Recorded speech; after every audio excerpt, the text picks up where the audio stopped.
Time is now 6 o'clock. I'm going to call a meeting to order for July the 20th, 2021. Can I have a roll call, please? Vice Mayor Sandu.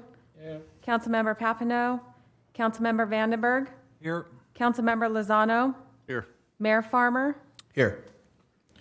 Do we have any reportable action from closed session, Mr. Attorney?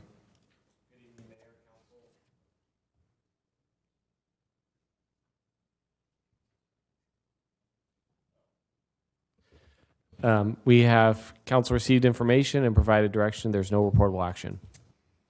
All right, thank you. We'd like to now join us in a silent prayer followed by a flag salute. We have a citizen this evening that's going to lead us in the flag salute, Mr. Bob Ballier. So after we finish the prayer, if you'd like to just come up and lead us. Thank you.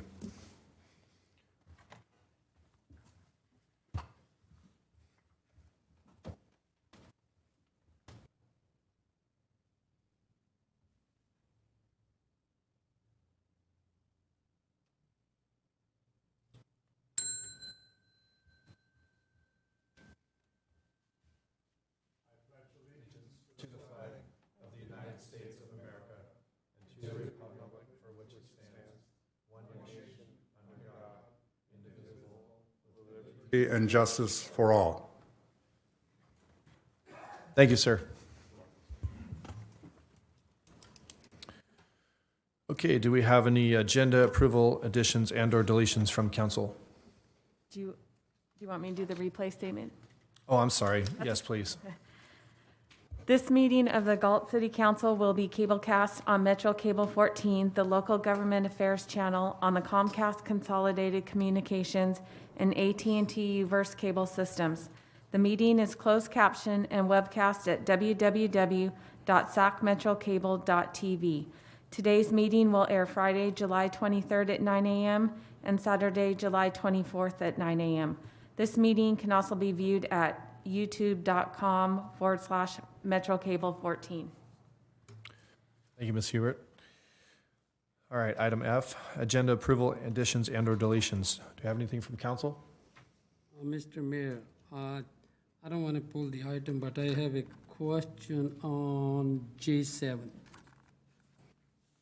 If I just ask a question or we need... Would you prefer you pull the item to ask the question or? All right, I'm going to pull J7. All right, and I actually have a question as well on the item, so I'm going to pull J6 as well. Anything else from council? No?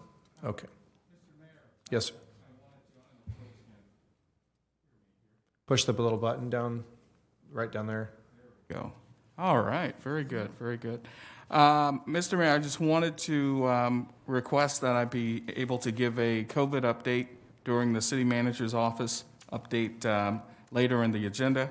I know that's not agendized, but I wanted to ask if I could provide that to the council and the public.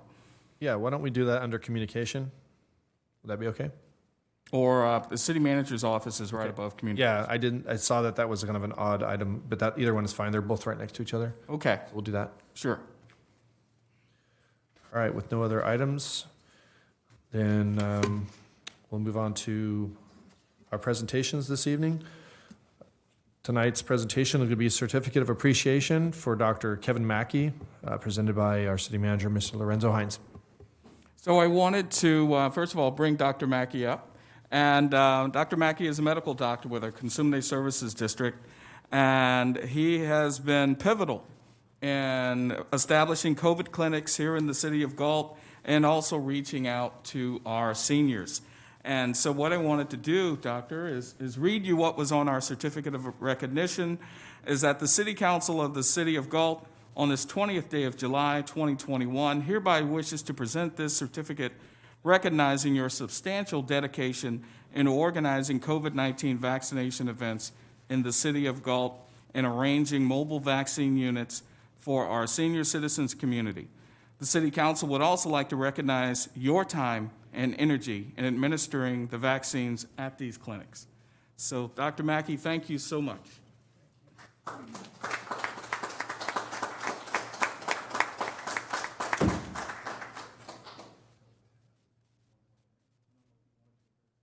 If you're, is it your wife that you're with?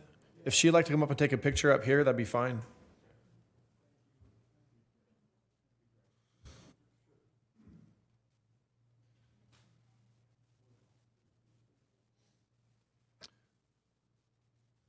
Is this gonna, it's okay, good.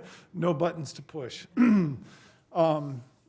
Mayor, members of the council, Mr. Hines, thank you. This is deeply humbling to me. As I mentioned, you have a very energetic community that is very engaged, so this was very easy.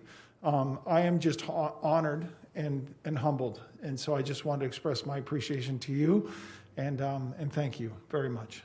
Thank you. Thank you, sir.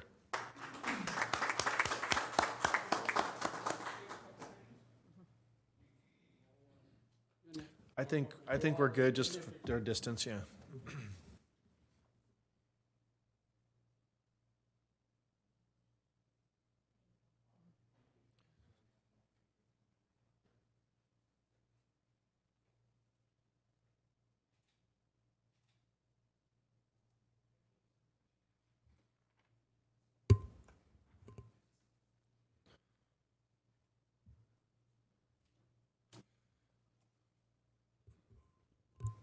All right, we'll now move on to public comment. Mr. Mayor, can I just make a quick comment? Yes, sir, go ahead. On Dr. Mackey, I know we spoke before the meeting, and I just want to give you my personal appreciation for what you did here in the city of Galt. But I think it should be recognized that not only were you working in the city of Galt, but the city of Elk Grove and other jurisdictions in the county to make this same thing happen. And so thank you for all you've done for the Elk Grove Unified School District in working with them, as well as the city of Elk Grove, and I know you were up north too. So this is something that work that was happening during this pandemic when there weren't many medical leaders out there, and Dr. Mackey is one of them. And so thank you so much. Appreciate all you've done, and we'll continue to do, my friend. Thank you. Thank you, and I apologize. Does any other council want to make a comment on this? Vice Mayor? I would also like to thank you, Mr. Kevin, Mikey. You did good service in Galt, and thank you for your best service. Thank you. Yeah, and I will piggyback on that as well and say thank you. I know the one that was that stood out to me the most was your work with getting the mobile clinics for the people that couldn't, the seniors that were kind of homebound. So that was important. We have a lot of those in the community. So thank you, sir. We appreciate it. All right, we'll now move on to public comment. Ms. Hubert? Under Government Code Section 54954.3, members of the public may address the City Council on non-agenda items. The public comment section is for the City Council to receive comments, except for brief responses to questions. No discussion or action may be taken on any item that is not listed on the, sorry, my glasses are fogging up, listed on the agenda. Please limit comments to a maximum of 5 minutes. Due to the statewide emergency, public comments may also be submitted as noted above via the options listed on the first page of the agenda. As a reminder, emails received from pubcom@cityofgalt.org by 4 p.m. on the day of the meeting will be distributed to City Council and posted on the city's website prior to the meeting. However, written public comments will not be read out loud. All right, thank you. And just for the public's knowledge, we are going to be doing public comment a little bit different. Although you're obviously welcome to do public comment live in the chambers if you want to fill out a speaker form and come it up and turn it into either our city manager on the end and I'll pass it over. But we're also allowing public comment for those of you watching at home by telephone, which is something we've never done before when we had live meetings. And that number is actually 888-808-6929, and the access code is 930-2199. And this information is on the agenda online, city's website. So if you call in, you will be called upon on the particular agenda item. Do we have any public comment this evening, Ms. Hubert? We have one written comment coming in. Thank you.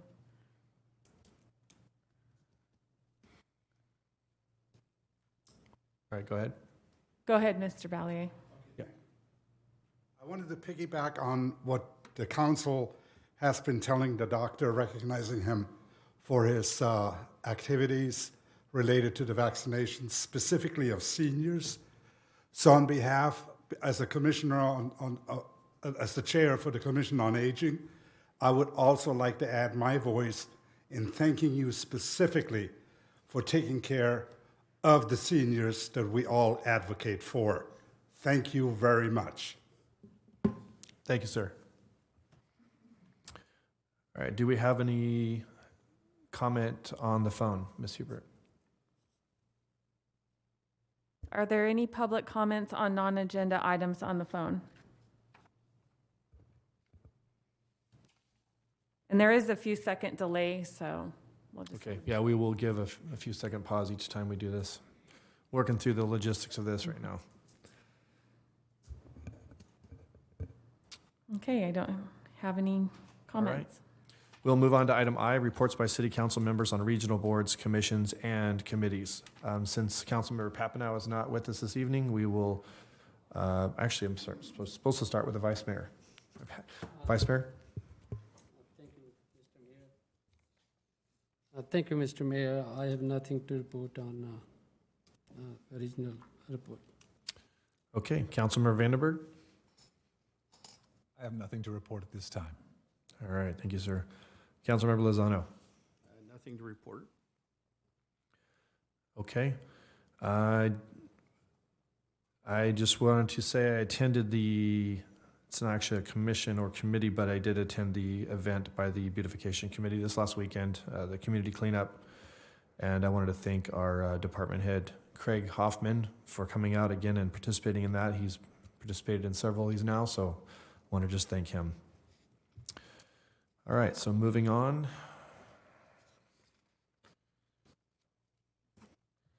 To our information consent calendar, it is recommended that items 1 through 7 be acted upon simultaneously and that unless a separate discussion and/or action is requested by a council member. So the items that have not been pulled are item 1, the minutes of the special meeting of June 10th, 2021, and regular meeting of June 15th, 2021. Item 2, the receive and file warrants for period ending June 30th, 2021. Item 3, the treasurer's report for period ending May of 2021. Item 4, the approval of Four Leaf Incorporated and on-call building consultant services for plan review, permitting, building official, and field inspection services for the building division. Item 5, the task order number 1 with SOMAS for short-term construction inspection services. Do I have a motion to approve those 5 items? Second. Moved by Councilmember Lozano, seconded by Vice Mayor Sandu. Can I have a roll call vote, please? Vice Mayor Sandu? Here. Councilmember Vandenberg? Here, aye. Councilmember Lozano? Aye. Mayor Farmer? Aye. Passes 4-0. All right, we move on to the items that were pulled. First one is going to be J6, the award of the wayfinding signage program contract. And I only had just a thing, and I apologize, I got the packet from Mr. Selling, and I was only able to look at it today. And there was something I was trying to find, and I did find it as I got in the chambers here to this evening.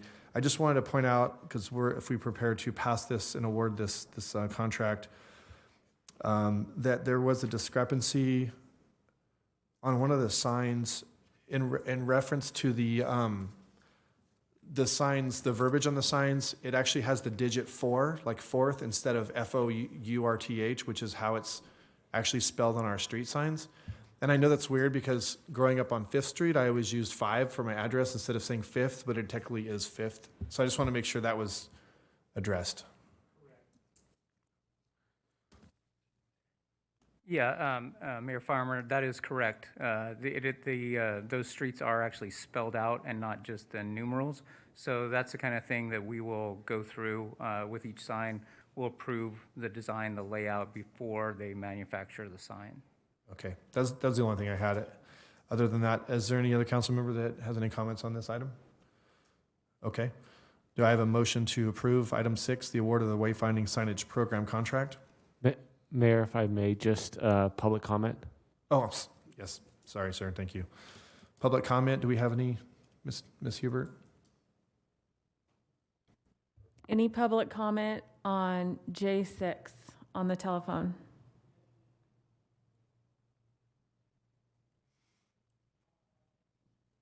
No comment. Okay. All right. Can I get a motion to approve item J6? Move. Moved by Vice Mayor Sandu, and I will second that. Can I get a roll call, please? Vice Mayor Sandu, Aye. Councilmember Vandenberg, Aye. Councilmember Lozano, Aye. Mayor Farmer. Aye. Motion approves 4-0. Next item, J7. The subject is the Police Department Building Re-Roof Capital Improvement Program 421B, the award of bid. Vice Mayor? Mr. Selling, the only I just want a clarification because this project is, you guys put 20% contingency. And this is like a little bit unusual to me. Usually contingency between 5 and 10%. Can you just explain to the public and myself? Thank you. Yes, Vice Mayor Sandu, you're absolutely correct. Typically, contingencies on most construction projects are 5 to 10%, depending on the size of the project. For a project like this, a roofing project, and we've got a building that's going on 18, 19 years old, and we've definitely had some leaks over the years. And so we're asking for a higher contingency, 20% versus a typical 10% on a project of this size, in order to address any potential issues, deficiencies that we find once they open up the roof to start putting on the new one. So if there was water damage that could have potentially damaged some of the structural members of the roof, we would definitely want to replace those, and things can get kind of pricey quickly when you start getting into the structure. We don't anticipate that to be the case, but just to essentially hedge the city's bet and be able to get the new roof on time before hopefully the rains come in the fall again, we would ask for the higher contingency. And the thing is if we didn't ask that and we did run into some issues, then we could be delayed getting an additional item on the city council agenda in a timely fashion and not hold up the contractor's work. So that's the reason that we're asking for a higher contingency. We would not use it, obviously, if we don't need to, and we hope that we won't. Thank you. And then also, I believe the higher contingency, because that building can be essential building, we have to open that. But might be contract will come up more requirement. That's the reason you're requesting 20% contingency, right? Yes, you're absolutely right. Again, the police department is what's considered an essential building, much like a hospital, and you obviously understand the importance of that.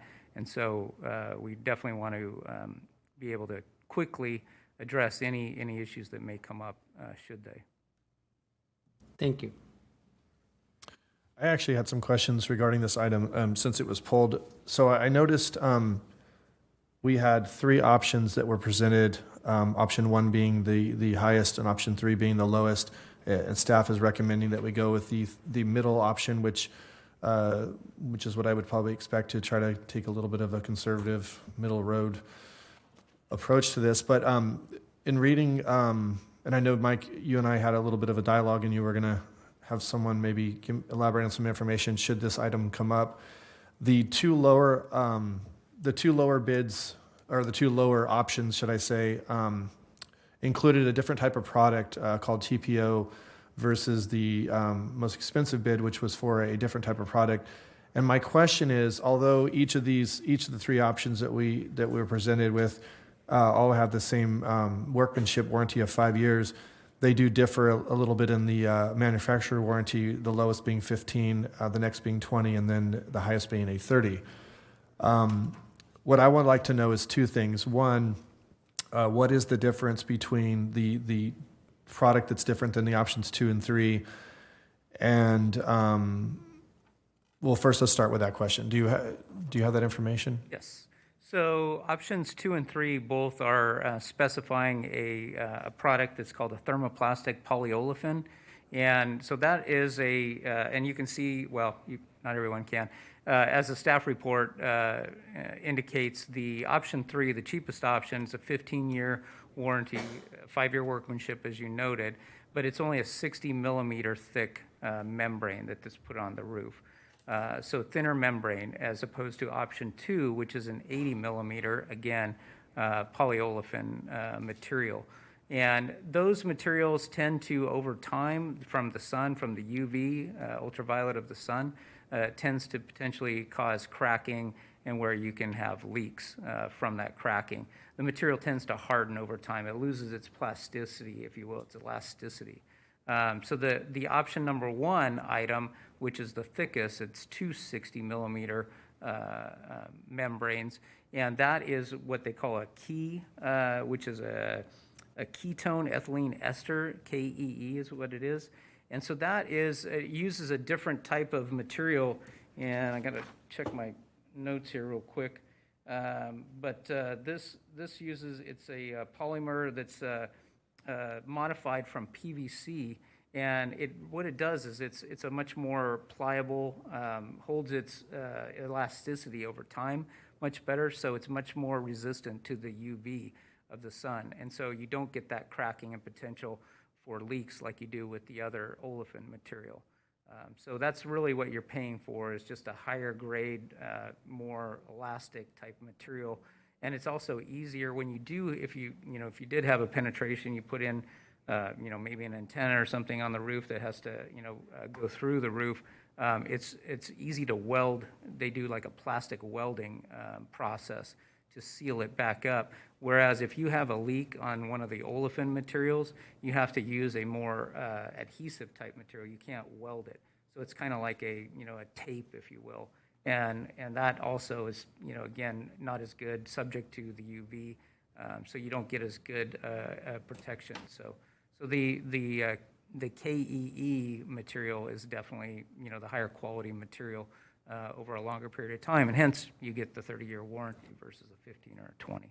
Okay, good to know. So my thought process here was on that, and thank you for that information. That's very helpful. Is I know, so the building was built in 2004.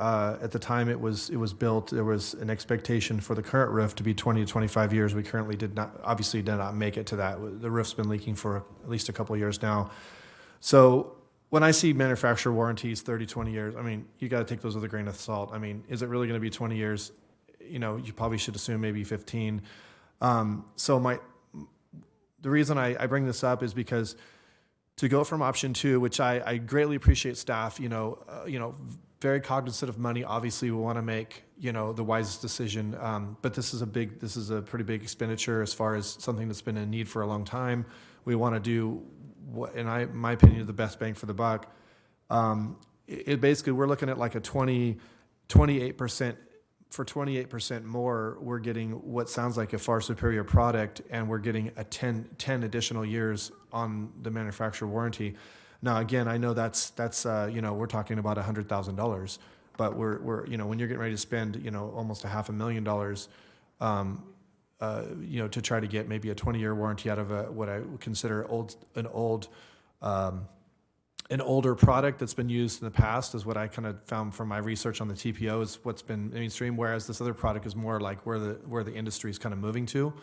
I just would like the council just to make sure that we're making the right decision, that we want to go in the middle and maybe catch ourselves, in 15 years having to spend a bunch more money to fix something, whereas maybe it's more prudent for us to spend a little bit extra money, the 28% more, and go for something that we know is going to be get us through the life of the building possibly. So I would just like to open that discussion to my fellow council members and see if there's any thought process on that. Does anybody have any thoughts?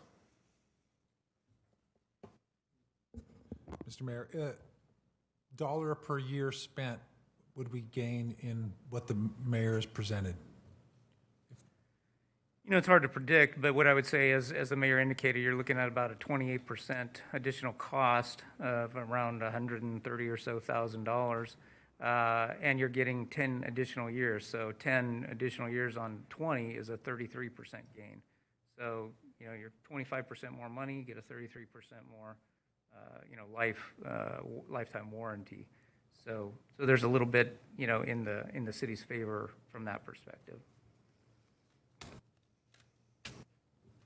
And I would tell you what it came down to for us as staff is just, we're already needing an increase in appropriation based on what we had previously budgeted.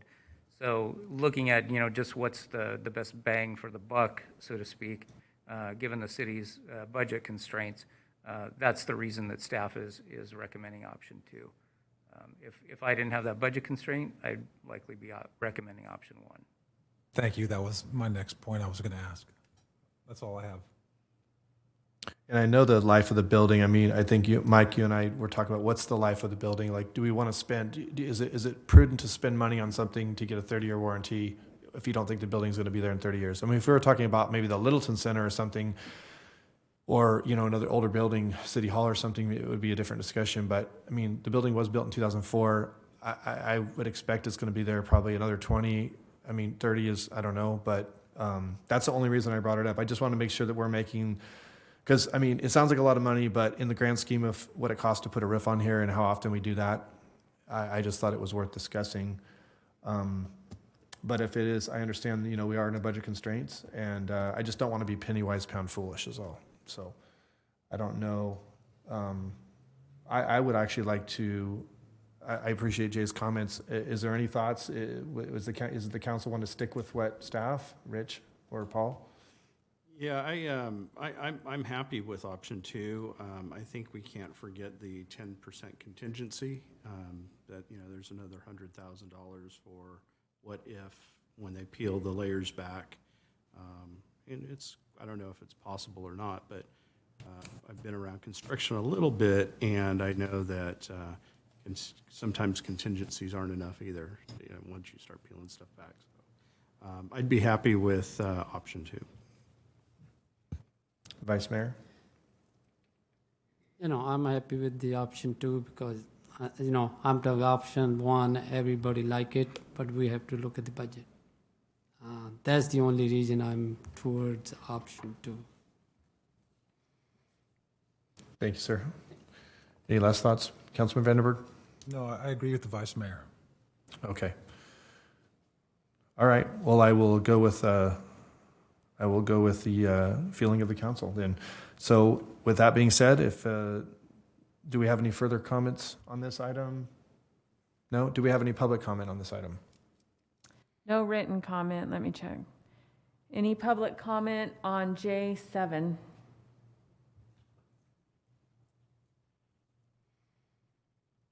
No comment. All right. Looks like we have no comment on the phone and no comment in the room. So I will entertain a motion to approve item J7, the Police Department Building Re-Roof Capital Improvement Program 421B, award of bid. So moved. Moved by Councilmember Lozano, Second? seconded by Councilmember Vandenberg. Can I get a roll call vote, please? Vice Mayor Sandu? Aye. Councilmember Vandenberg? Aye. Councilmember Lozano? Aye. Mayor Farmer? Aye.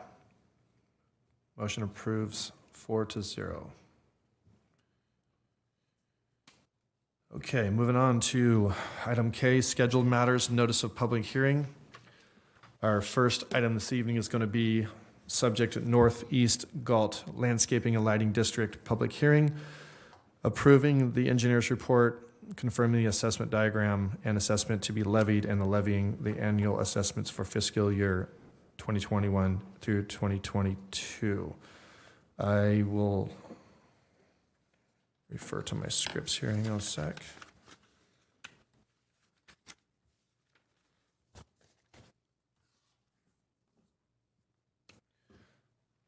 All right, we're going to open the public hearing, and then we're going to hear our agenda report from Mike Selling. So we are now opening the public hearing. Mr. Selling? Thank you, Mr. Mayor.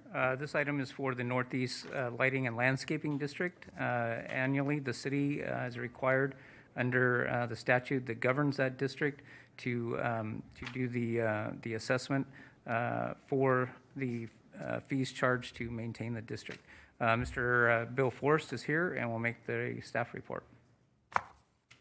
Thank you, Mike. Bill Forrest, Senior Civil Engineer and the Lighting Landscape District Engineer.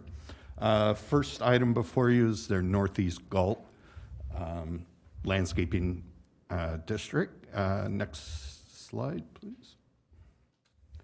The recommendation is to receive a presentation and conduct a public hearing regarding the levy of the proposed assessments for the Northeast Galt Landscaping and Lighting District for fiscal year 2021 to 22, and the related engineer's report, which is attached to the staff report. Upon closing of the public hearing, adopt a resolution approving the Northeast Galt Landscaping and Lighting District engineer's report and levying of annual assessments for fiscal year 2021 to 22. Next slide, please.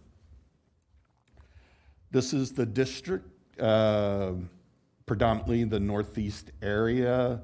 Within the district, there were no new annexations, but there was a de-annexation, the Veranda and the Parlin Oaks projects, which you see on the exhibit outlined in green, were removed from the northeast area, and those have either have been annexed into the Community Facilities District 2020-1 or will be, which is item K5.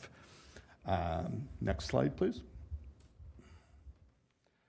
As mentioned, there were no annexations, 2 de-annexations, and there was one subdivision, the Morale Estates, which is an old map that was parcelized. So that's why the parcel count differed from past years. The assessments per parcel are fixed since the inception and the typical assessment for the single-family residential parcel, depending on which benefit zone, which is a table within the engineer's report, varies from $51.70 per lot to $301.85 a lot. This district and the next district, the west side, receive a general fund subsidy. And for the Northeast L&L, it will be $230,379 for this fiscal year. Next slide, please. I won't bore you with going over the recommendations again. There were some questions received about some of the in the engineer's report, there's what's called a budget and has expenditures and then the revenue. And staff received some question about the some of the meanings and definitions of some of the line items. First question was, in the budget, you won't see a general fund subsidy, but what you will see is what is called transfers in. And that transfer in varies a little bit from the $230,000 number that I made. So there's a small amount coming into the district, not from non-general funds into the district. And for the Northeast, that equated to about $1,000. The next question was about the uniform allowance line item. That was a proportional cost. Essentially, we take the total uniform cost for personnel, and then there's a percent associated with how much work they do in the Northeast area, how much work they do in the West Side area. And so that number reflects that proportion. What is meant by professional services? Typically, in the past, that has been landscaping contractor contracts. So it could be that if we need to pull in irrigation technicians. Now, the one thing is Parks and Rec staff is providing the landscape services, so there may be a need to, of the professional services money to be, if you will, put into the personnel line item. It also covers things such as specialized gopher and ground squirrel control, park light maintenance, sport field light maintenance, and associated with the irrigation, there's backflow protection, devices that need to be tested annually and certified annually. Staff, I know, has received training, but previously that used to be a contract out services. Heat, light, and power. Starting with fiscal year 1920, we actually separated out utilities, electricity from heat, light, and power. We just haven't changed the name, so heat, light, and power is everything but electricity associated with the running of the district. So water, sewage, wastewater fees, gas, if there's gas associated with it, and then electricity is now a separate line item.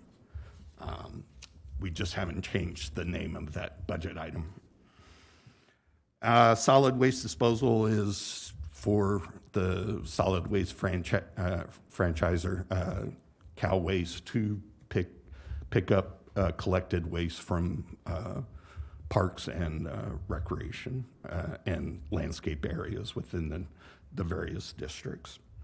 Administrative costs were adopted by the council. I forget what year, but essentially it's a proportion that's been established for finance department, public works department,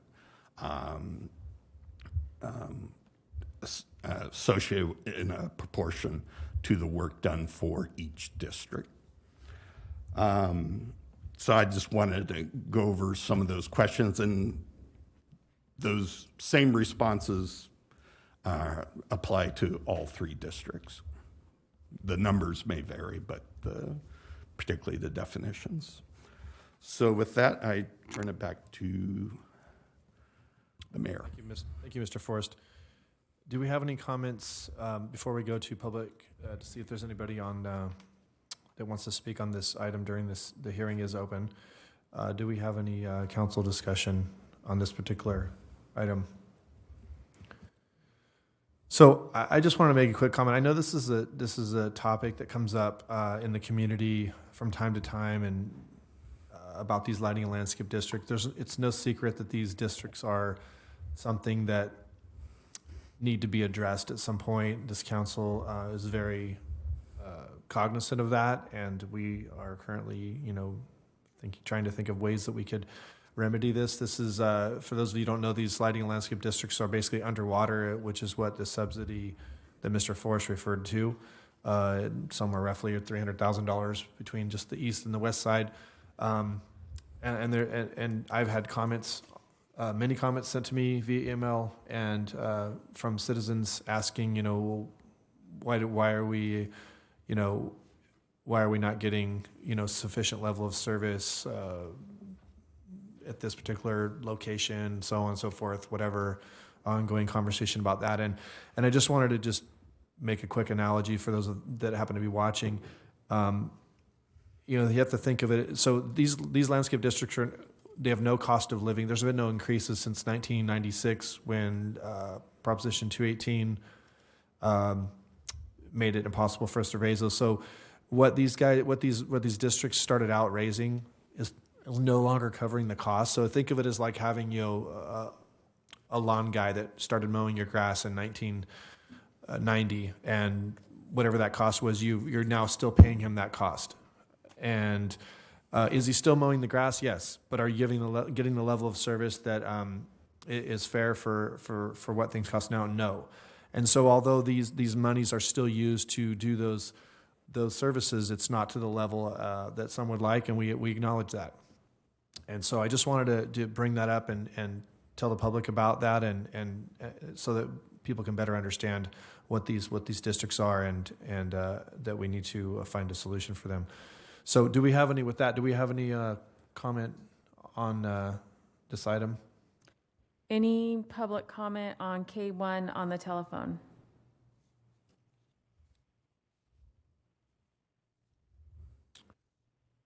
No comment. Okay. Do we have any comment in the room? Obviously, no. No written comment. Okay. Well, if we have no further comment by council.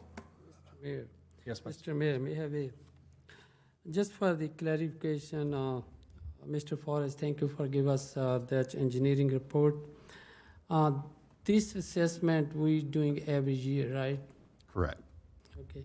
And that's assessment, like in the report, 51.7, some of the lot and some of the lots are $301, right, and 5 cents. And can you very in a brief, just how your engineering report different, because level of service to the different lots, or can you a little bit explain to us? Yes. I believe in the engineer's report, there's a table, and Table 2, Benefit Zone Summary. Actually, looking at it, the facilities maintained appear to be all the same. I know historically, back in the 90s, what was done was for each benefit zone, a budget was prepared. You know, within this zone, we have X square feet, you know, to maintain. We have so much sound walls to maintain. We have, you know, parks and to maintain, and then that was divided by the number of lots within the within that benefit zone. And as mentioned with Prop 218, we were no longer able to do that methodology, and so at that point, the assessments were frozen for all the benefit zones in the Northeast area. Thank you. Thank you, Vice Mayor. Councilman Lozano? Yeah, if we have no public comment, I just want to say a couple of things. I fully intend to support the engineer's report and moving forward. And I will, given the opportunity, vote for it so we can get it passed through. I know we legally have to do some things here, so. But I want to take this opportunity to thank our Parks and Rec Department and all that they've done since November, December, January, actually, in maintaining landscaping and landscape corridors and parks, and certainly managing the outside contractor over the last couple of years. It's a tough job, and as you've heard, we don't have enough money to maintain the level of service that we're providing to the community. Also want to thank Public Works for managing this and all that you do to manage the districts and the engineers' reports every year. With that being said, we need to do something different. And this is a conversation that I think we've had for the last year or so. Certainly before that, I've had the conversations before that. But I hear from the community regularly that the level of service being provided to our landscape medians and parks, which is significantly underfunded, as mentioned, is unacceptable. And I agree. I agree. We don't have enough money. As mentioned in this particular zone, there's $230,000 going from the general fund to help maintain it. And even at that level, we're having difficulty maintaining it to a level that over time has been acceptable by the community. Now, I want to reiterate, our Parks and Rec Department and those that are working on maintaining it are doing an awesome job with what they have. You know, we talk about analogies. You know, I'll kind of use a similar analogy to what the mayor said, you know. Think about, if you would, if you're old enough, having a paycheck in 1990, 91, 92, whenever, and that amount of that paycheck that you receive then, you're trying to pay your bills today on that. Not housing or anything like that. Just think of your utility bills and what you get for $1 for electricity today as opposed to in 1991. And that's what we're facing. So we really, really need to get active and start addressing this issue. The other thing I wanted to point out to the public is not only do we have this subsidy from the general fund, which is money that can be used in other areas. It's non-restricted funds, and so we can use it for other things. But the administrative cost in this particular zone is only at about 12.5%. So when you're looking at the budget that we're putting together for these lighting landscape districts, we're only spending about 12.5% on that on administrative things. Everything else is going into our lighting landscape districts. And so I just wanted to make those couple of comments, and I'll certainly have more comments at the end of the last lighting landscape district that we hear tonight. But, you know, it's important that we find out what the public wants. I talked about it during the Carillion Corridor item we had a month ago, I guess. We need all the green area that we have. That's expensive to maintain. Does the public want less? If that's the case, well, let's do that. Cut our costs and provide that service. So I'll stop there. Thank you, Mayor. I appreciate the time, and like I said, I'm happy to support moving this item forward. Thank you, Councilmember. Good points you made there for sure. Does either of the other council members have any comment on this? Do we have any comments on the phone? Checking one more time. Any telephone comments on item K1?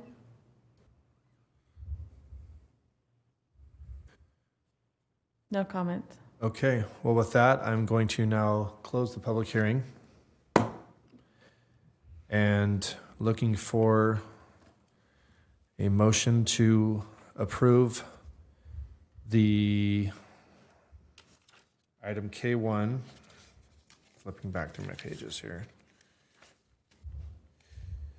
Item K1, which is the Northeast Galt Landscaping and Lighting District, approving the engineer's report, confirming the assessment diagram and assessments to be levied, and levying the annual assessments for fiscal year 2021 to 2022. Do I have a motion? So moved. Second. Moved by Councilmember Lozano, seconded by Vice Mayor Sandu. Can I have a roll call vote, please? Vice Mayor Sandu? Aye. Councilmember Vandenberg? Aye. Councilmember Lozano? Aye. Mayor Farmer? Aye. Item passes 4-0.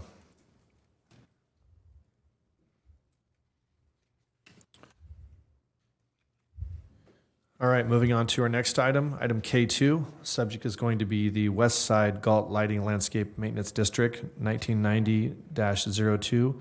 Public hearing approving the engineer's report, confirming the assessment diagram and assessments to be levied, and levying the annual assessments for fiscal year 2021 through 2022. I will go ahead and open the public hearing. And we will hear a presentation from Mr. Selling again. Well, I'll just simply quickly state again that this is the annual action that we have to take per statute to continue the levies on the properties within the district, and ask Mr. Forrest to give the staff report. Thank you. Next slide, please.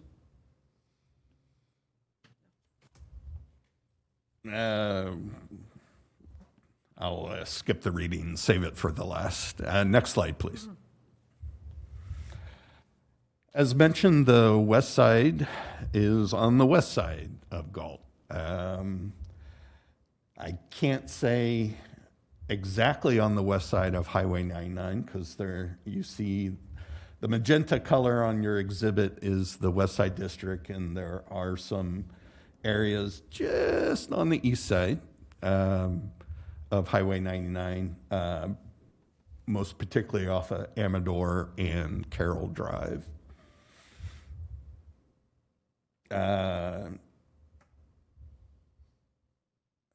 Let's see, anything else? It also does include a portion of the industrial area, basically from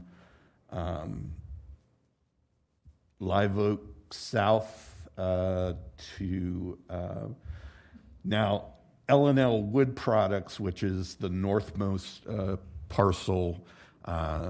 They will be in the future with their expansion. They'll be conditioned, and so we'll be coming to you with them annexing into the CFD 2020-1 and removing that particular benefit zone in the industrial area only pays for streetlights, just as a point of interest. Next slide, please. There were no annexations or subdivisions of the existing parcels within the district. Assessments per parcel, as like the northeast area, have been fixed, as have not changed since the district, particularly the passage of Prop 218. Typical assessments for a single-family residential parcel range from $36.62 to $221.80, again, depending on what benefit zone the parcel lies. The general fund subsidy for the West Side District for fiscal year 2021 to 2022 is $66,143. Next slide, please. You're receiving the presentation and have opened the public hearing. Upon closing of the public hearing, adopt a resolution approving the West Side Galt Lighting, Landscaping, and Maintenance District 1990-2, the engineer's report, and levying of annual assessments for fiscal year 2021 to 2022. And I thank you. All right, thank you, Mr. Forrest. So again, this is an item just like the first, but this is the west side of town. Since we're on this side, could you, just for the public that's watching, this would be a good time to possibly point out for those seeing this for the first time, if that's even possible, but that most of the older part of town is not in the lighting and landscape district. Is that because this was formed in 1990 and anything that was built pre-constructed pre-1990 was not in that? Is that the reason? Basically, the west side of town had a major growth development in the 80s to the early 90s, and so, if you will, the old part of town that wasn't subject to assessment because it wasn't being built in the time. Which is another reason why these districts just seem to not function properly and really genuinely unfairly for many. My old house that I just recently moved from last year was kind of in a weird little pocket where there was not a lighting and landscape district because the house was built in '88, I believe. So we have, not only these districts underwater, but there's a majority of the community that's probably benefiting from maintenance, clearly is benefiting from maintenance, but yet is not paying into those. So something we definitely, like Councilmember Lozano brought up, definitely have to fix. So do we have any other comments from council on this item before I go to see if there's anybody on the line? All right, do we have any callers waiting to speak on this item? Any callers on item K2?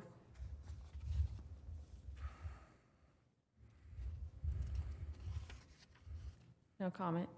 Okay. All right, well, if we have no comment, then I will go ahead and close the public hearing on item K2.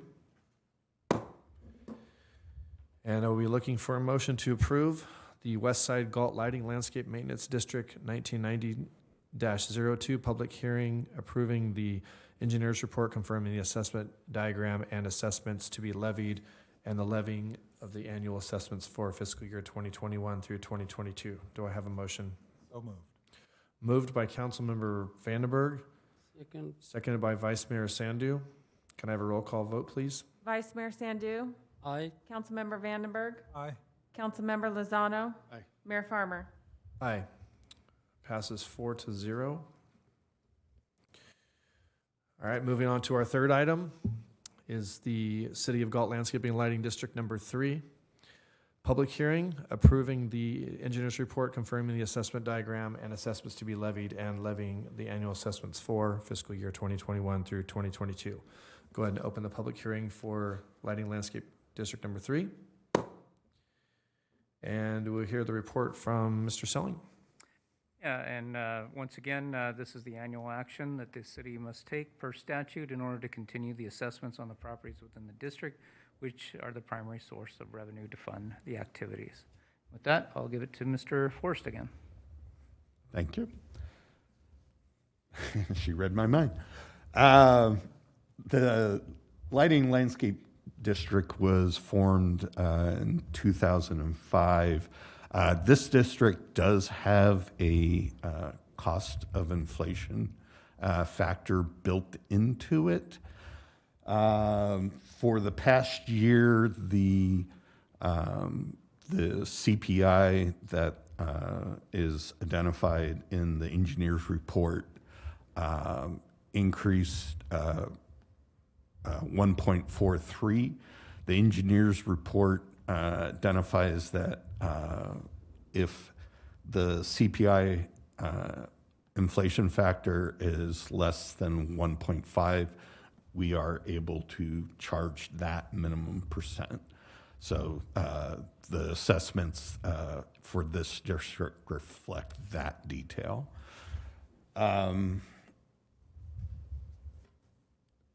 This district is in the areas in blue.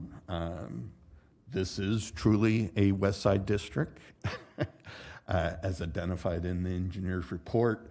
It was formed with the Schmitz Ranch development, which is that rectangle that you see in the upper left corner, and the Creekside 2 Unit 2 development in the far south corner. Next slide, please. There were no annexations or subdivision of existing parcels. I've already talked about the assessments and the influence of the CPI for this past year. The proposed assessment for the single-family residence is $352.50, which represents a $5.22 increase from last year's assessment.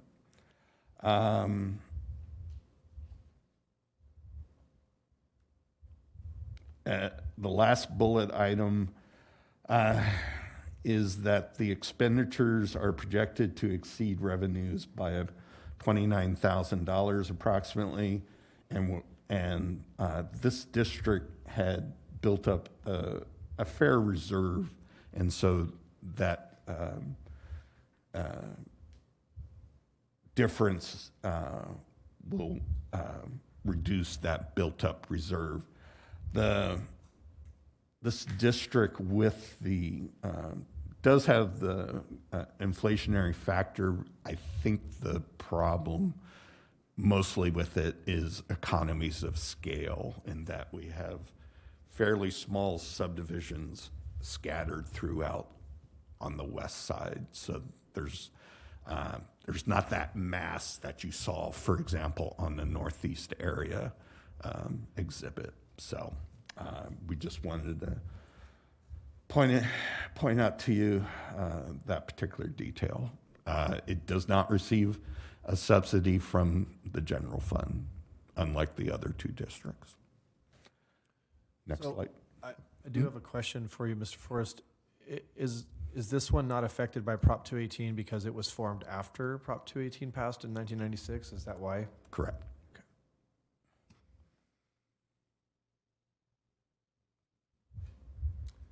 Is that the last slide? Just the recommendation. You've received the presentation and have opened the public hearing. Upon closing, first, I should include, I'm here to answer any questions the council may have regarding District Number 3. Upon closing of the public hearing, adopt a resolution approving the City of Galt Landscaping Lighting District Number 3 engineer's report and levying of the annual assessments for fiscal year 2021 to 2022. And I thank you. All right, thank you, sir. Any comments from council members on this particular item? Go ahead. Thank you again, Mr. Forrest, for the presentation. I think it's important to point out that, especially in this district, we have a CPI index inflator, right? And we're still using reserves in that area. And again, when you look at that budget for that area, it's slightly higher administrative costs because, like you said, it's a smaller area that we're dealing with, but it's still only at about 17%. So, you know, we will run out of money there too. I suspect soon. If we're using $30,000 this year of a $68,000 reserve, it's quite possible. It is quite possible. I will mention that this district built up a reserve of about $95,000. So it honestly it just depends on the extent of the expenditures and the revenue coming in.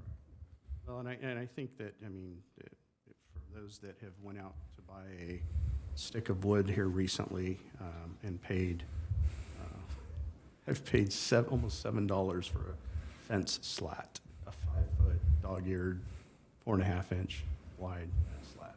It's crazy. So we're going to continue, I believe we're going to continue to see it.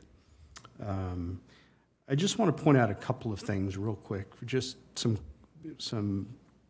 feedback, if you will, for next year. On the previous document that we were reviewing, the West Side one, on page 4-5, I think it is, yeah. And I'm just going to this to make a point here. The table 5 on the assessment rates, it shows the benefit zone numbers 1 through 15, and then attached to that are the names of the areas. So Quail Hollow, Pheasant Run, Greenwood, Creekside. If you go to the previous document for the northeast area, it just has the benefit zone number. Is it possible that next year we could get that to look like the assessment table on 4-5 on the second one, to have also the name of the benefit zone with it? Yes. That would be awesome. And I just saw a couple of things that looked a little different between the reports, and not that it made it any more difficult to read, but I think for, you know, if somebody picking it up for the first time started reading through all three of them, they may get a little confused. So I would just suggest maybe next time having a little more standardized, I guess, if you will. But other than that, awesome reports. And I'll tell you, it's nice to have a civil engineer in the organization. My former organization contracted this out every year. And Bill, you've done an awesome job at this, and I'm hoping that the four of us today, but the five of us with Councilmember Papineau can help take care of some of these issues so that we're not continuing to bang our heads against the wall, and Armando isn't chasing either employees and trying to get more done with less, and or contractors or whatever we're doing. I think we need to do something sooner than later, as I've mentioned, and I won't beat the dead horse. But I just want to say $300,000 a year of subsidy is a hard pill for me to swallow. It really is. And I think that past, people in the organization before us just kind of kicked the can down the road, and I'm not willing to do that. I think that our citizens deserve better, and certainly, our staff does. So I mean, I don't get as many phone calls as probably Armando or Mike about weeds and grass, but I do get a fair share, and it's not fun to keep saying we're trying with what we have. It's tough. So thank you very much, and I'd be willing to move this item. Thank you, Councilmember. You made great points again. Actually took the words right out of my mouth on a couple things. This is a can that I refuse to kick down the road, and I want to move as quickly as possible as I think the rest of my fellow council members do, to figure out a solution for this. This is not something I think that we want any of us to be left hanging out there. And I do want to say thank you to Armando and to Mike. You guys actually, so I do get a lot of comments, texts, emails, and even stuff on social media, people asking about things, and I send them right off, and you guys are actually really responsive. Literally, just like, yep, we'll take care of it right away. I mean, and in lieu of everything, and you guys not having enough funds to do what needs to be done, if there's an issue, you guys are quick to respond to it and try to figure out, how you can get that done, and you make it happen. So I just want the people that are watching out there to know that we are, doing what we can and rubbing two nickels together in some respects to keep people happy until we can find a solution for this. So, is there any other comments from other council members? Yes, I do, Mayor, if I may. Go ahead. On this 3.5, you stated that this fund has a balance carrying over, but it shows on 3.5 there's a transfer in of 11,000. Could you clarify? Yes, that was in answer to the previous question of that for the two districts where the transfer in line item in the budget didn't quite match what we were saying for the general fund subsidy. So that 11,000 represents a transfer in from non-general fund. And that's identified in on Schedule 5 of your recently approved budget, midterm budget. So I literally went to that table and saw, okay, the transfers in, the transfers out. It was about 6 non-general funds transferring in 11,000 into this district. I just wanted that clarification for the public, and then also, I wanted to clarify for the public that this fund has a balance, the others don't, and we transfer into those from the general fund. And each of these 3 items that we voted or going to vote on are treated independently, so it's not like we ever slide money from one lighting and landscaping district to the other. I just wanted that out there for the public. Thank you, that's all I have, Mayor. Thank you, Councilmember. Any other comment from council on this particular item? All right, do we have anybody in the room or on the phone on this particular item? Ms. Hubert? Any public comment on K3 on the telephone?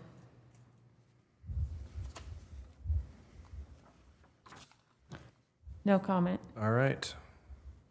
Well, with that, I will now close the public hearing on item K3. And it will look for a motion to approve the City of Galt Landscaping and Lighting District Number 3, approving the engineer's report, confirming the assessment diagram and assessments to be levied, and levying the annual assessments for fiscal year 2021 through 2022. Do I have a motion? So moved. Moved by Councilmember Lozano, Second. seconded by Vice Mayor Sandu. Can I have a roll call, please? Vice Mayor Sandu, Aye. Councilmember Vandenberg, Aye. Councilmember Lozano, Aye. Mayor Farmer. Aye. Item is approved 4-0. All right, now moving on to what I call part of the solution.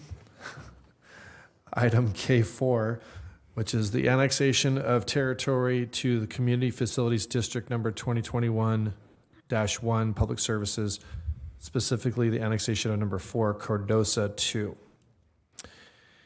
And I will open the public hearing. And Ms. Hubert, has the notice of public hearing has been mailed and published in accordance with the law? Yes, notice was mailed and published in accordance with the law. All right, thank you. Has, actually, I need the report from city staff. Is that from Mr. Selling? Yes, thank you, Mr. Mayor. City staff needs to request a continuance of the public hearing on this matter to the August 17th regular city council meeting in order for staff to finalize some information required by law as it relates to identifying all registered voters in the annexation area. Okay. So you're asking for continuance to the August 17th Correct. regular meeting? Okay. Before I look for a motion to, do I have any comments, public comment on this item? Still have to ask for comment even though we're looking to defer, right? Any public comment on item K4 on the telephone?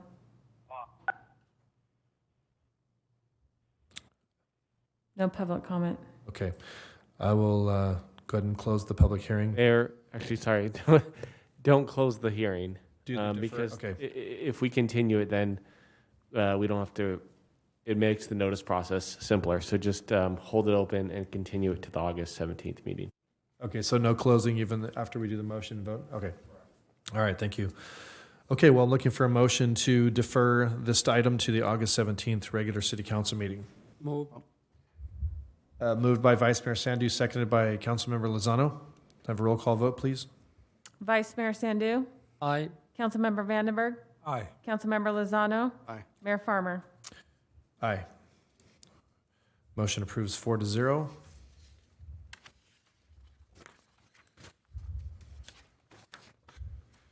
Okay, moving on to our next item, which will be item K5, the annexation of territory to the Community Facilities District 2021-1 Public Services, the annexation of number 5 Parlin Oaks.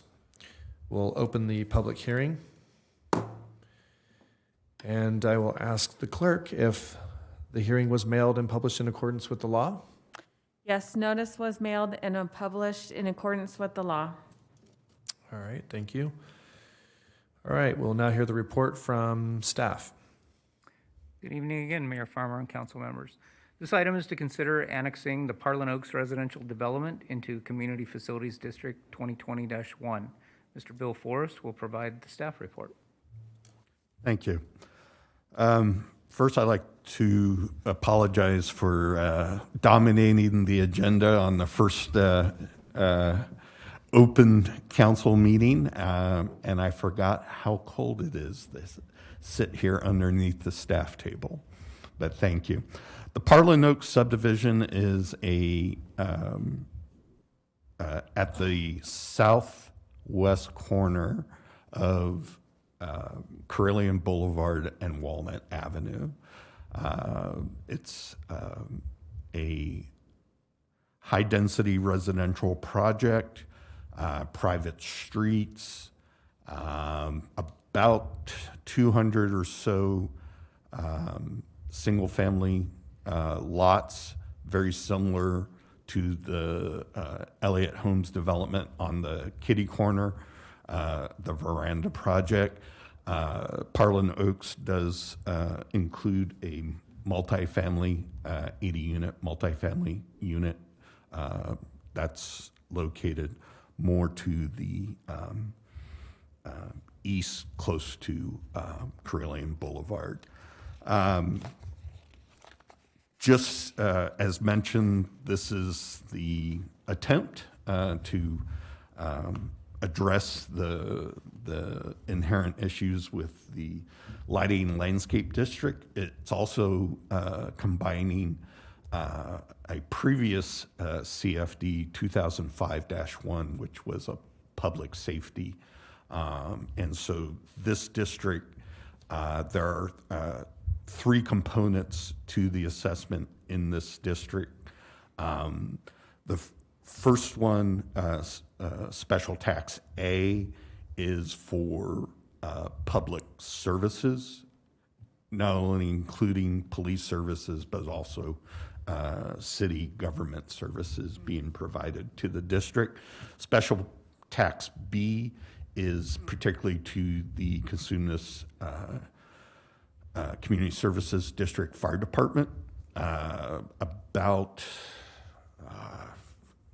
10 years ago, they started coming to us that they needed additional income beyond normal property tax. So there's special tax B.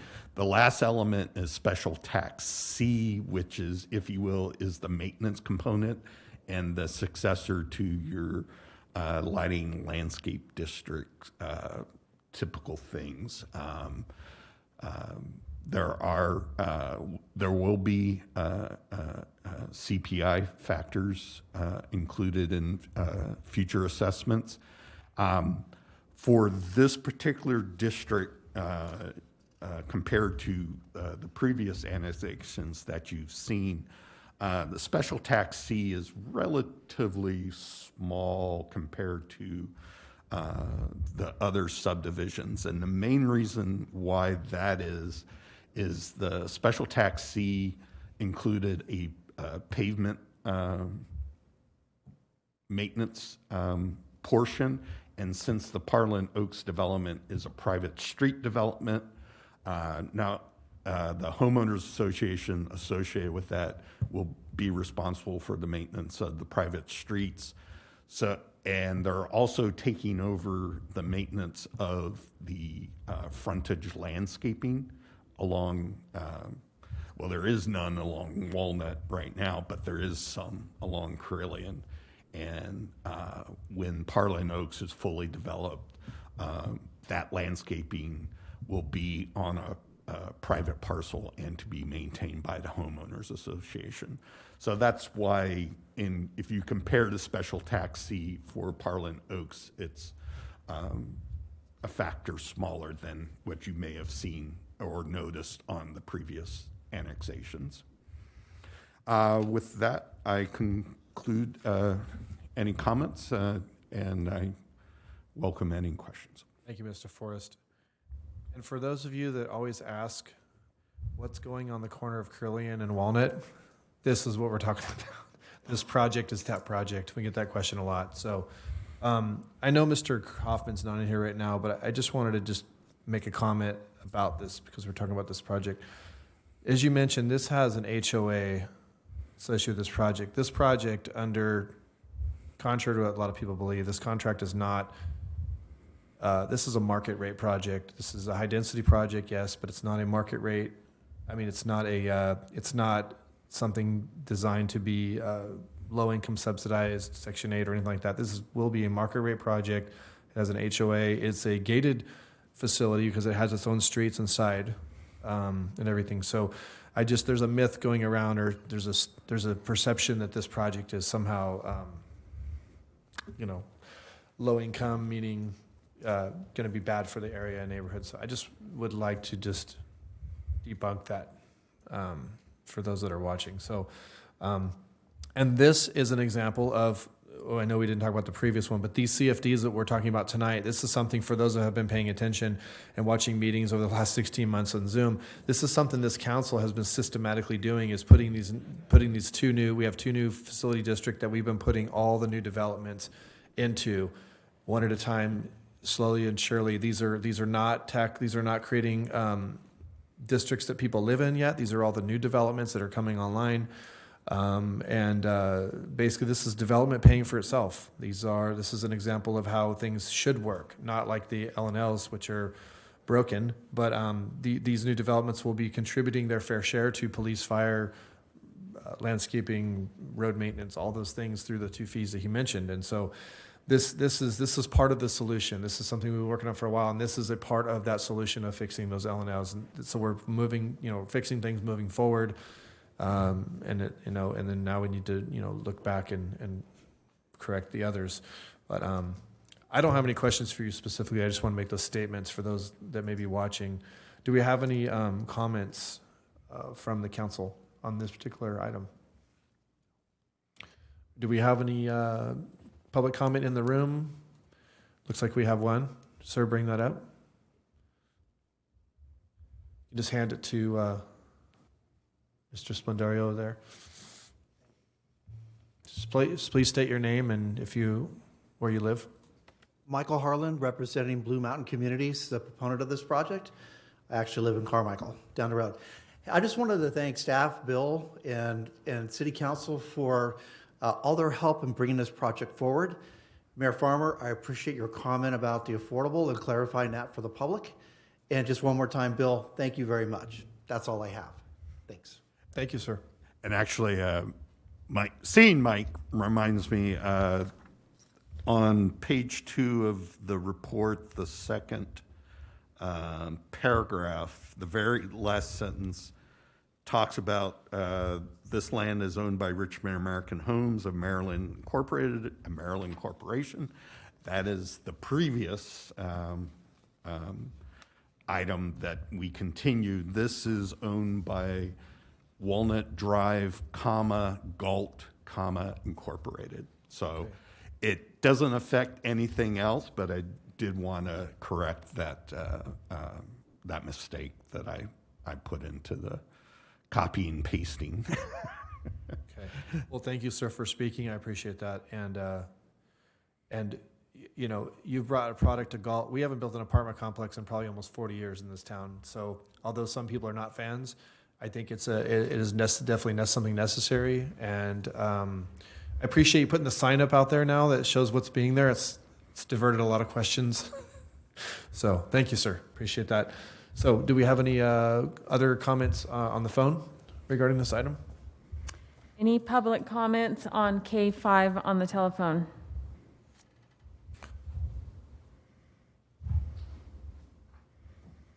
No comments. Okay.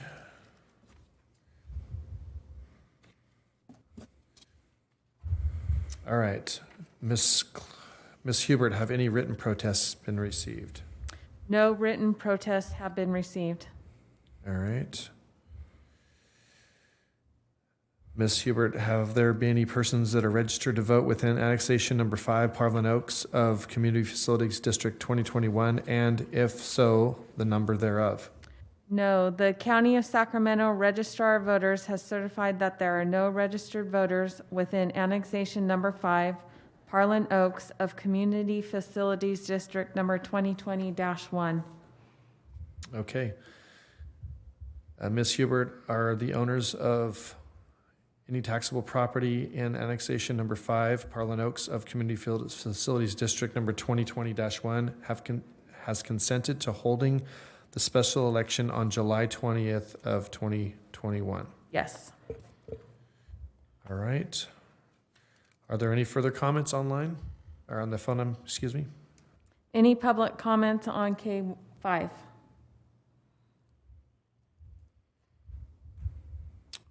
No public comment. All right. With no further comment, no comments from council? No. All right. We'll now close the public hearing, and public testimony will no longer be accepted.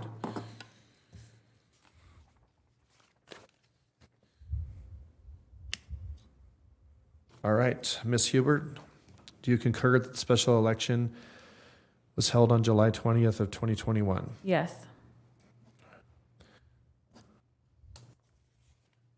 All right, thank you. Are now looking for a motion to approve a resolution of the City Council of the City of Galt, California, calling a special election and submitting to the qualified electors of territory proposed to be annexed to the City of Galt Community Facilities District 2020-1, Public Services, County of Sacramento, State of California, the question of levying special taxes within that territory, annexation number 5, Parlin Oaks. Do I have a motion? So moved. Moved by Councilmember Lozano, Second. seconded by Councilmember Vandenberg. Have a roll call vote, please. Vice Mayor Sandu, Aye. Councilmember Vandenberg, Aye. Councilmember Lozano, Aye. Mayor Farmer. Aye. Motion passes 4-0. Ms. Hubert, you have next item? I hereby conduct the special election by stating that the official ballot has been opened and that all votes are in favor of the proposition presented on the ballot. All right, looking for a motion to approve the following resolution. Resolution of the City of Galt, Resolution of the City Council of the City of Galt, acting in its capacity as the legislative body of the City of Galt Community Facilities District Number 2020-1, Public Services, County of Sacramento, State of California, declaring the results of a special election in such community facilities district on the proposition of the annual levy of special taxes within the territory proposed to be annexed to said community facilities district to pay the cost of certain services to be provided by the community facilities district, determining that the territory proposed to be annexed is added to and part of said community facilities district with full legal effect, and ordering the recording of a map of boundaries of said community facilities district, including the territory annexed thereto, annexation number 5, Parlin Oaks. Do I have a motion? So move. Moved by Councilmember Vandenberg. I was going to say, seconded by Councilmember Lozano. Can I have a roll call, please? Vice Mayor Sandu, Aye. Councilmember Vandenberg, Aye. Councilmember Lozano, Aye. Mayor Farmer. Aye. Resolution passes 4-0. All right. I'm now looking for a motion to introduce by title only and waive further reading of the following ordinance. Ordinance of the City Council of the City of Galt authorizing the levy of special taxes in a community facilities district, including certain annexation territory identified as annexation number 5, Parlin Oaks, into the City of Galt Community Facilities District number 2020-1, Public Services, to complete the annexation of the property to the Community Facilities District. Do I have a motion? So moved. Moved by Councilmember Lozano, Second. seconded by Councilmember Vandenberg. Can I have a roll call vote, please? Vice Mayor Sandu, Aye. Councilmember Vandenberg, Aye. Councilmember Lozano, Aye. Mayor Farmer. Aye. Ordinance passes 4-0. Okay, moving on. Next item is going to be item L, our regular calendar. Item this evening under that is going to be from the city manager's office. Mr. Hines. Thank you, Mr. Mayor, members of the council. Mike, Bill, thank you so much for an excellent presentations, by the way. So, Mr. Mayor, I wanted to give an update on COVID-19. We had initially removed this item from the agenda thinking that the pandemic was subsiding. However, Tina, let's go to the next slide. However, we're starting to see an uptick in the activity and cases related to COVID-19. As you can see, Sacramento County has gone up, and all of these are measured since our June 15th meeting. And so Sacramento, the cases in Sac County have increased by 4,400 cases during that time period, or 4%. The number of deaths in Sac County have increased by 37.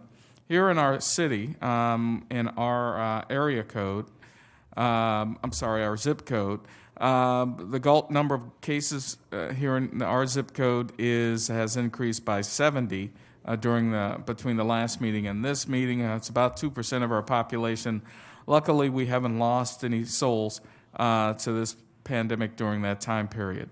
Next slide, please. So on July 15th, Sacramento County Public Health issued a media alert recommending masking indoors for all individuals, regardless of vaccination status. In less than a month, Sacramento's daily case rate has risen drastically, from 3.8 cases out of 100,000 population on June 20th to 14.2 cases per 100,000 population on July 20th.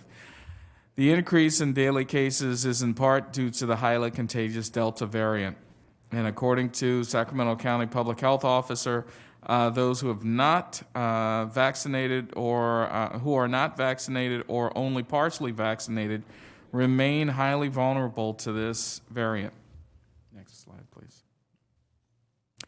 61.4 of all eligible Californians are fully vaccinated. 9.2% are partially vaccinated. 48.3 of all eligible Sacramento County residents are fully vaccinated. Within our zip code, 41.8% of all eligible residents have been at least partially vaccinated. So it leaves about 60% of our folks that have not been vaccinated. Next slide, please. The city continues to administer the COVID-19 rapid antigen test at the Parks and Recreation Office at 610 Cibola. Test results are available within 15 minutes, no appointment necessary, and testing is available every Thursday, 7 a.m. to 12 p.m. The Johnson & Johnson vaccines will be available on August 5th at the Parks and Recreation Office, also at 610 Cibola Avenue from 12 p.m. to 6 p.m. Next slide, please. And so that's our update for now. I just wanted to make sure that the council and the public are aware that given the high number of folks that aren't vaccinated here within our community, if the variant raises its head somewhere, we are somewhat vulnerable here within our zip code. So I wanted everybody to be aware of that. And Mayor, that concludes my report. All right, thank you, Mr. Hines. Is there any discussion on this particular item from the council? Yeah, I have a couple of questions. Go ahead, Mr. Vanderberg. We are no longer under the tier system. Right. We're no longer under the tier system. Is there any anticipation of that coming back, or just at this point it's just precautionary? There is no anticipation that it's coming back, but as this variant increases the numbers, the governor and the State Department of Health Services and the CDC will act accordingly. I believe if we were still in the tier system, we would probably be in one of those lower, more restrictive tiers, given the surge in cases. Did they give any explanation if they suggested all people wear masks indoors? If you're vaccinated, I don't really understand the logic. They did not give any explanation. Well, that's the county's recommendation. They're worried about the variant. And while one who was vaccinated, may be protected from the variant, you just don't know who you're in the room with.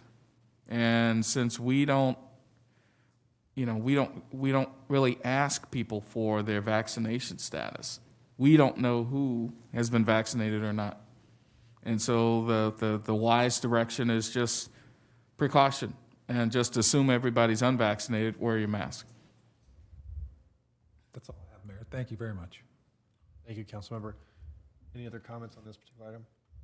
Do we have any public comment on this item, Tina? Any public comment on city manager update?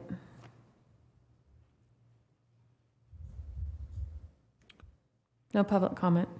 Okay. All right, we'll move on to our next item, M, communication. Do we have any communication this evening? No communication. All right. Our next item will be item N, City Clerk's Report. Subject is going to be the Galt Youth Commission Adult Mentor Appointment.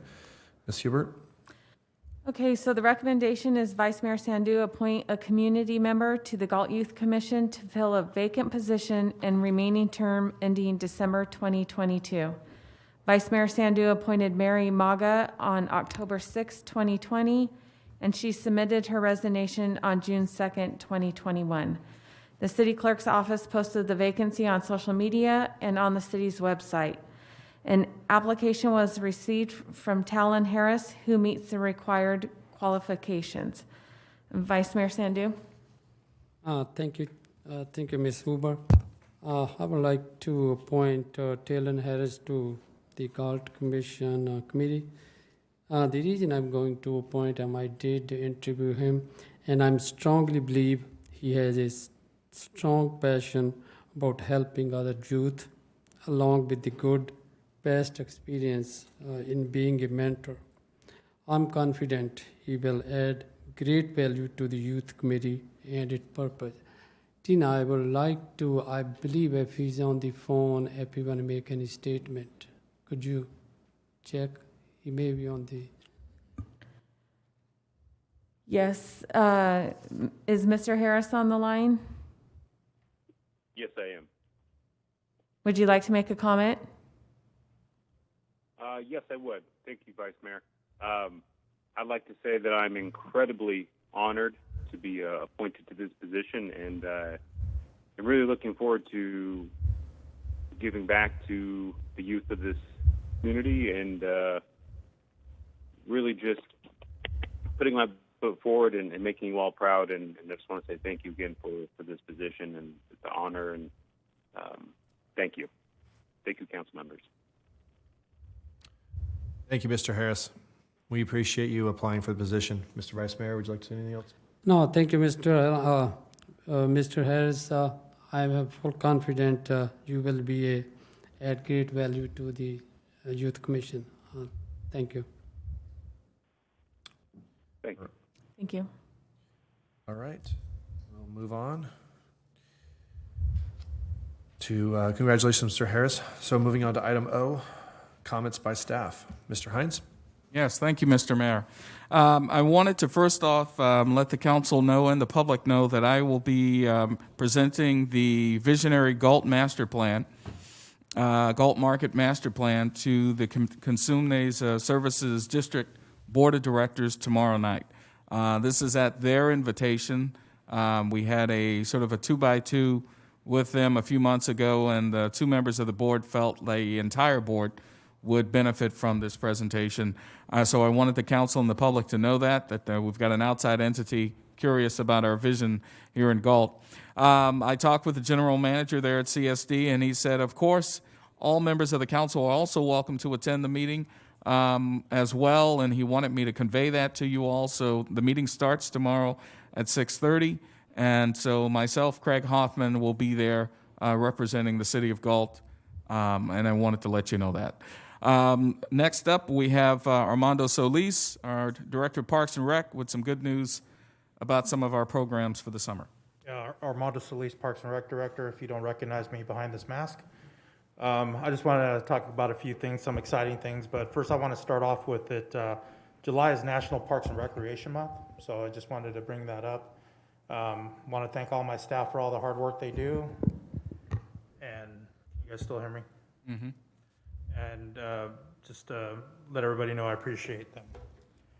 Now we're going to get into some Galt and Parks and Recreation presents. We have some great events coming up. We have concerts at the Vet, Sounds of Summer series. So August 7th, 21st, 14th, and 18th, we're going to have concerts in the park from 6:30 to 8:30. Gates will open at 6. We'll have food trucks, and right now we're trying to secure a beer garden for the area. And this is who we have on tap for those 4 days. We have a Touch of Magic, the Bad Habits Band, the Corduroys, and Inner Soul. We'll finish off the series. And then when the weekends that these items aren't going on, we'll have drive-ins at the market. So opposite weekends on the 14th, 28th, 11th, and 25th. We'll open up the gates at 6:30. Movie will start at dusk, and it'll be $25 per car, regardless of how many people are in the vehicle. These are the movies that we have slated. We'll start off with War with Grandpa, Godzilla vs. Kong, Soul, and Peter Rabbit 2. These movies are either PG or PG-13, family friendly, in order to have our citizens come and attend with their kids. And then I want to thank my staff. Since the last council meeting, we had our Independence Day celebration. Our parks guys did an incredible job getting this area ready. Jackie Garcia, along with our market staff, did an incredible job putting these events together. Our run, our parade, our fireworks show. Without these employees that take so much pride in their jobs, they really take on that Galt spirit of wanting to get things done and getting them done right for our citizens. So I want to personally thank all my staff. You guys have any questions about anything that's happening? Just that I'm assuming you guys will be putting all this information out on the social media pages and such for the city, right? Yes, we were waiting after today. We wanted to make this presentation to you first before we took that out to the citizens. Great. Thank you. Well, May I add for the movies, we're bringing in some nonprofits to do the concessions. oh, okay. So to help them try and get through this also. Great. Well, I look forward to the events. I mean, it's great to see this kind of thing, and look forward to the music and the movies. And I'll definitely be sharing those posts out there in the community and try to get the word out. So, does anybody have any questions for Mr. Solis on these items? I have a comment, not necessarily a question.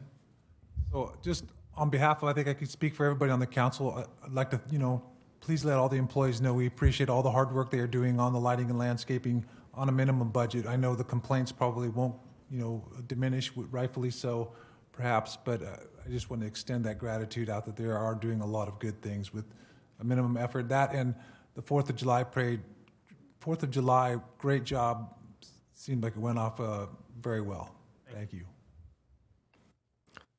Yeah, I was going to comment later about that, but since you're up there, yeah, the parade was great.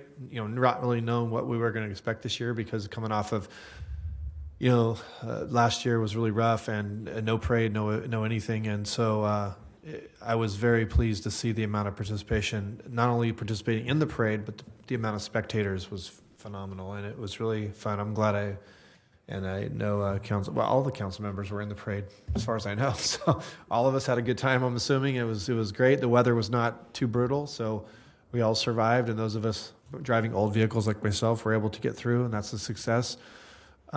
So thank you, and pass my appreciation on to your staff too for great all the way across the run, the parade, the event in the afternoon, the fireworks, all of it. So thank you. I'd like to just make one more comment. I'm sorry, I forgot one thing. I want to thank Assemblyman Cooper for getting us a grant of $700,000 for the replacement of Walker Park.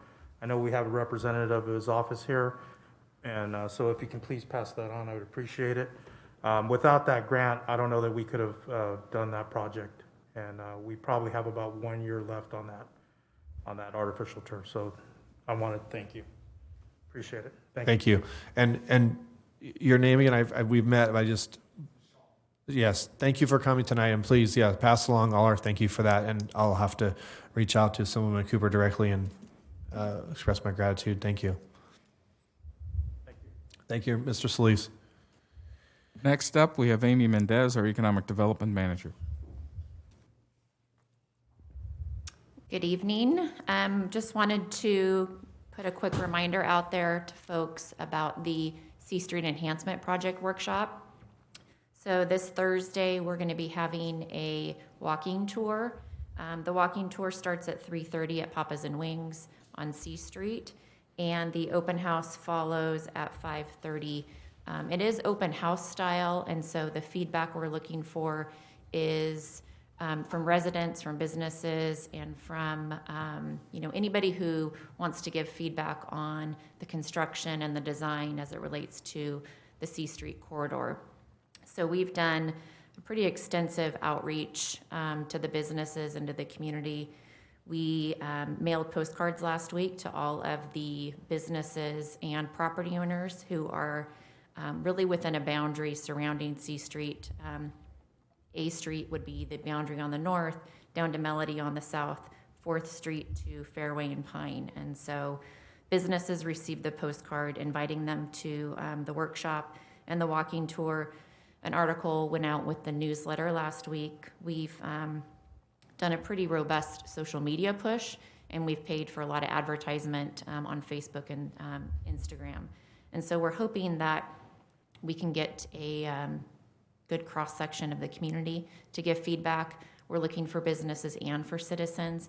This is a main gateway into the community, and so we want to make sure that it's really an impressive project at the end of the day, understanding the concerns with the businesses. And so just want to make sure that everybody's aware of that. They can go to our Instagram page or Facebook. We also have on the front page of the website, there's a new banner that went up today. So if you click on the banner, it goes straight to the C Street webpage. So we have a webpage dedicated to it. You can sign up to attend the walking tour. And I believe The next workshop is going to be August 19th. And so we'll do the same sort of social media outreach on the 19th workshop. That one will be more of a presentation of design concepts that have been come up with, that we've come up with as a result of the feedback that we've gotten. So just wanted to make sure that everybody was aware of that, and hoping to see council and businesses particularly out there to give some feedback. So that's it. That's all I have this evening. Thank you, Ms. Mendez. Does any of the council have any questions for Ms. Mendez before she leaves? No, okay. I just want to thank you for your outreach on that. I think, I don't know if anybody in this room, except for probably you and I, were even part of that first when it was talked about way back, right? And so that then it kind of died away. But I'm glad we kind of just did hit the reset button, because we have a lot of new business owners and we have a lot of new people that occupy some of those buildings on C Street. And I think generally that people are going to be, excited to see us doing something in that corridor. Yeah. As someone who just cleaned that corridor like this last weekend and picked up trash, it was like horrendous. And Craig was right along my side, so he knows. It was terrible. And so I think, we do want to beautify that. We just, want to make sure we do it with the full engagement of the people that are stakeholders in that area, which, and I got a robocall, by the way. You guys are doing robocalls about that.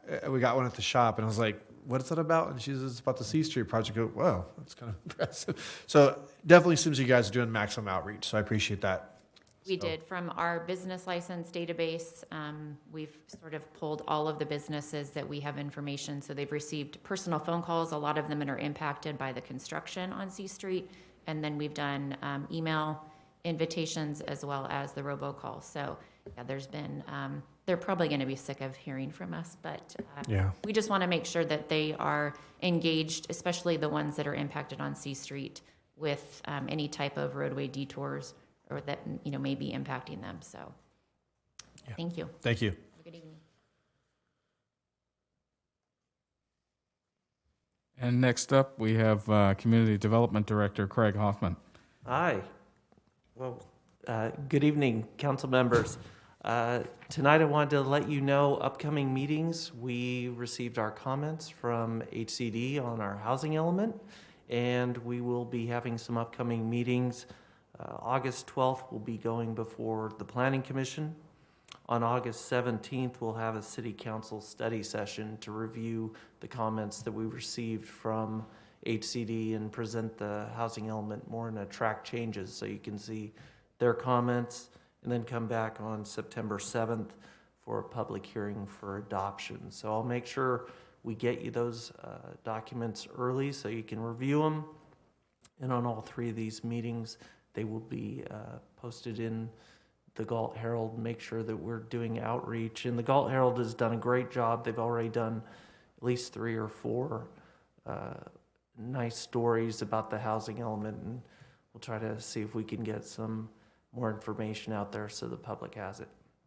But you'll be seeing that coming forward, and the comments from HCD weren't that bad. So, Mr. Hoffman, what was the Planning Commission was the 12th. What was the date for the workshop for council? it'll be August 17th. 17th, okay, thank you. And then on September 7th, we'll come back to the council for adoption of the housing element. Okay, thank you. And that's what I have right now. All right. I did keep the bike tire that I found this weekend. Very good. All right. Thank you. Thank you, Director Hoffman. Next up is Public Works Director Mike Selling. Hi, good evening again, Council. Mike Selling with Public Works.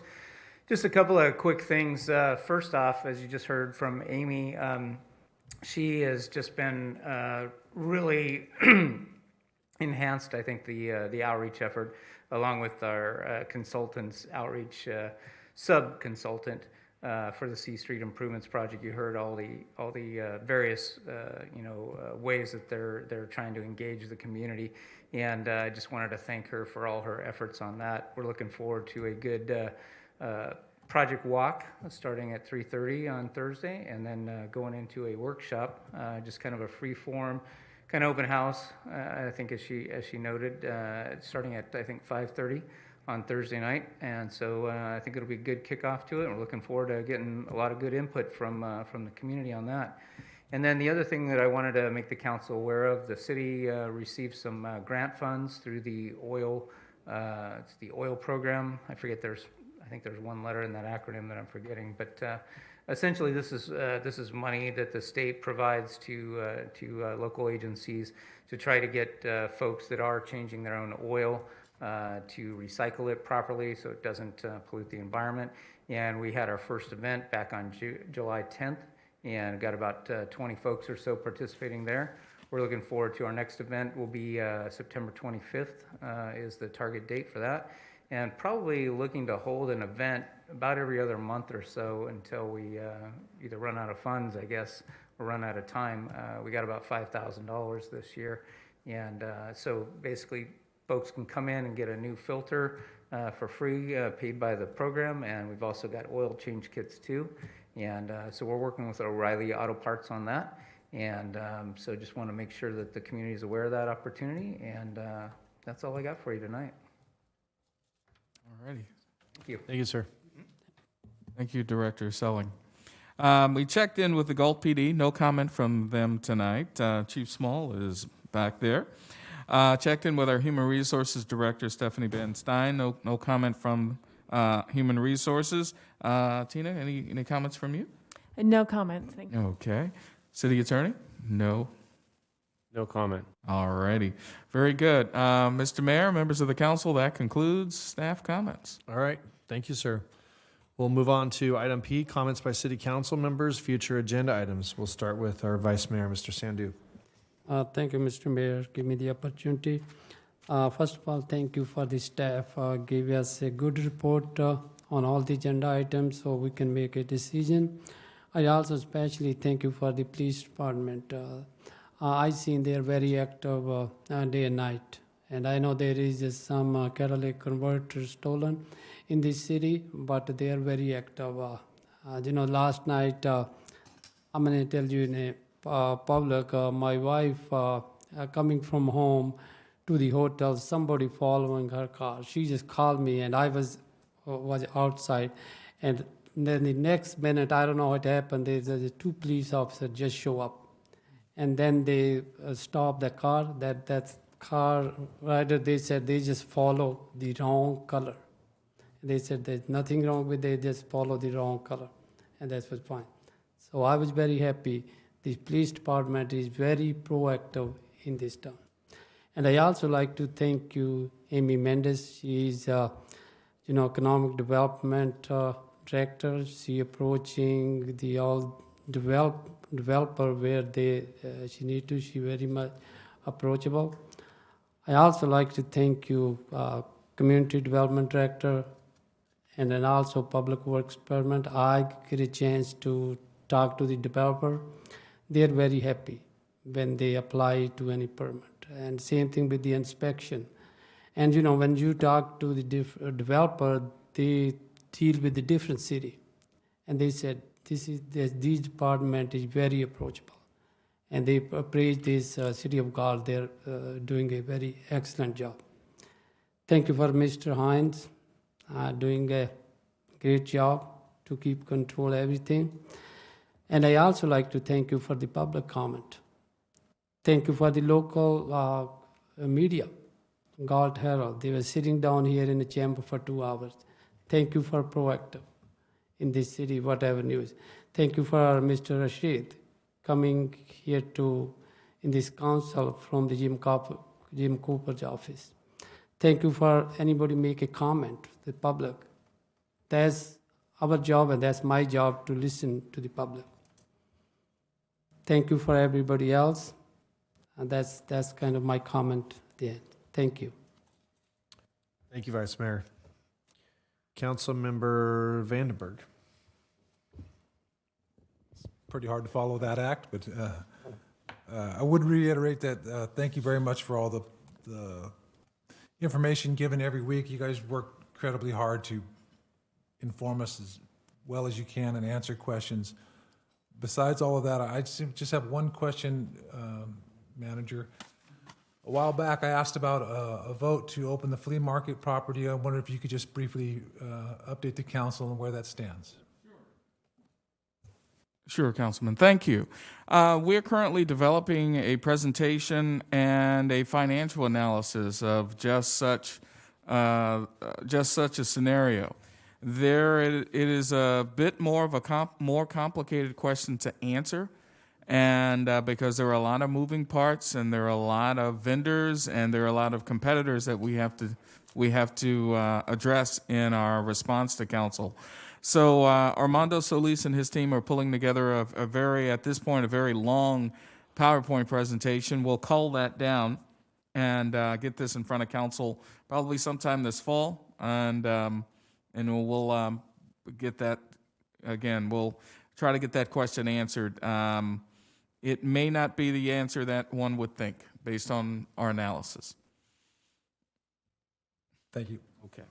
That's all I have, Mayor. All right, Councilmember Lozano. Yeah, just a couple of things, kind of along those same lines. Is it possible to get some kind of update in the future, near future, about putting together a plan, an outreach plan, either through our Park and Rec Commission or through city staff about outreach for the lighting landscape district issue? Again, doesn't have to be extensive, but just kind of an update of where we're at and maybe a timeline of where we think we might need to go.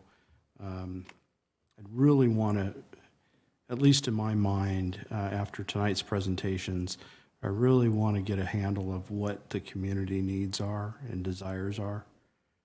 I'd hate to continue to buy a Cadillac if we want a Ford Escape, right? And if we want a Ford Escape, let's get a budget that we can continue to maintain that. So that's it on that. Thanks to Park and Rec staff and actually everybody, police department, our VIPs for being out at the IDC parade. It was so awesome to see our VIPs out there. Many who have been in contact with this whole pandemic. And we're really looking forward to getting out and about with friends and community. And it was nice to see that. And then also, again, I heard great things about the fireworks show. I would happen to be out of town right after the parade, but so I wasn't able to attend. But I heard that went very well, and certainly the run got great reviews. So. To put all that together in a short amount of time, I can't imagine they planned that for a year like they normally do. Just knowing that things change, right?